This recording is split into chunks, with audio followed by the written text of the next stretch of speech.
The Wellington North Cultural Roundtable presents A Cultural Moment, Saturday nights on Main Street. 70 years ago, Saturday nights in Mount Forest were a reward after a long week of hard work, rural chores, restraint, and anticipation. For some, if it was all they could afford, they would just sit in their truck and watch the faces go by. People from town parked in the afternoon in order to have a parking spot for the evening. This was a practice that annoyed farm folk, as they would rush through their chores to arrive early for the only break in their week. Town historian Fred McLuhan wrote, "Saturday night could be had for not much more than $1. This would pay your way to the show, ice cream sundae, a hot dog or hamburger, and a couple of drafts." An early evening parade would kick off every Saturday summer evening with the bands playing at Wellington and Main Streets. After that, with everything open from the taverns to the library to the Roxy, the night was yours. If you were young and had a car, you had to make time to cruise the main drag. To the north, you turned at the Fina and then south to Reynolds White Rose, but you could change it up by turning a little sooner. Even if you were driving your parents' car, you rolled down the window, cranked up the tunes, and took your best girl for the ride. The important thing was to be seen and to see who else was in town that evening.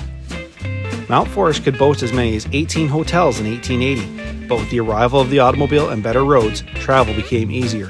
By 1950, there were 3 popular hotels that survived the March of Progress: the Kent, the Belmont, and the Mount Royal.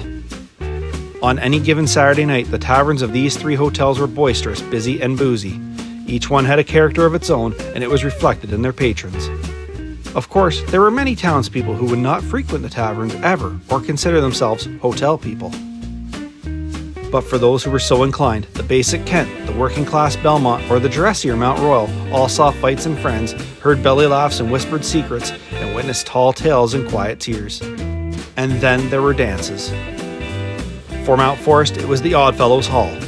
These were dances where romances were started or hearts were broken, but if you were lucky enough to scrape together the 50 cents, they were a social must. Once George Plume took your money at the door, the music hit you as you entered the hall. Even if you were a shy young man who just stood and watched the girls dance, you could be entertained by jivers like Jim McLuhan, who never missed a beat. Ted Linder's garage and hot dog stand was a popular place to park your car, where it could be clearly admired and meet up with friends on any Saturday night. For all the locals, it was simply known as Ted's. If you could save 25 cents from the grocery money on Saturday night and set it on the counter in exchange for one of Ted's foot-long hot dogs, you felt like a king. They were thought to be one of the best dogs in the country, and to taste them was to love them. Everyone seemed to have a weakness for a foot-long topped with Ted's homemade, much-guarded secret mustard and relish. Ted's place was more than just a hot dog stand. It was a meeting place for friends and neighbors. Relive all the memories of Saturday nights gone by with the Mount Forest Museum and Archives' current exhibit, It's Saturday Night in Mount Forest. The Museum and Archives is open every Wednesday from 1 to 5 p.m. and for private tours. For more information, call 519-323-4755 or email archive@mfheritage.ca.